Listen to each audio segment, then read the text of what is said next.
Burgman triathlon स्पर्धा आणि या स्पर्धेचं आयोजन केलं होतं आज ओझरमध्ये. आंतरराष्ट्रीय स्तरावर खेळली जाणारी ही स्पर्धा आणि ओझरकर पण त्यांना खूप छान प्रतिसाद देत आहेत. त्यांच्यासोबत आलेले लोक आणि गाववाले पण त्यांना चेअरअप करत होते. तशी त्यांची मॅनेजमेंट तर खूप छान होतीच, पण ओझरकरांनी पण वाहतूक नियंत्रणासाठी त्यांना खूप हेल्प केली. बर्गमॅन ट्रायथलॉन म्हणजे यामध्ये मल्टिपल स्पोर्ट्स असतात, जसं की स्विमिंग, सायकलिंग आणि रनिंग. सकाळी 6:30 वाजल्यापासून ही स्पर्धा स्टार्ट झाली होती आणि पहिलं म्हणजे स्विमिंग, त्यानंतर होती सायकलिंग आणि त्यानंतर होतं रनिंग. हे आहे ते लोकेशन स्विमिंगसाठीचं आणि त्यानंतर स्विमिंग कंप्लीट करून जायचं होतं सायकलिंगसाठी. या स्पर्धेमध्ये वेगवेगळ्या कॅटेगरीज असतात आणि त्यांचं डिस्टन्स ठरलेलं असतं.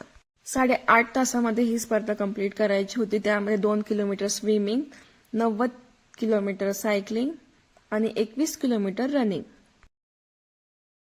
आणि जो पार्टिसिपेट हे कंप्लीट करेल तो ठरणार होता बर्गमॅन.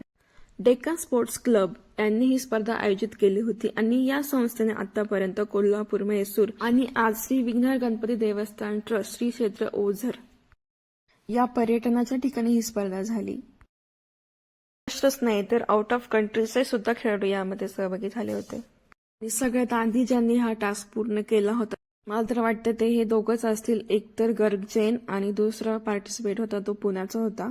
त्यांना त्यांचा एक्सपिरियन्स विचारला आणि त्यांच्याशी बोलून खूप छान वाटलं. एवढा सगळा टास्क कंप्लीट करून पण त्यांच्यामध्ये एवढी एनर्जी होती. ओझरकरांच्या वतीने सगळ्या खेळाडूंचे अभिनंदन.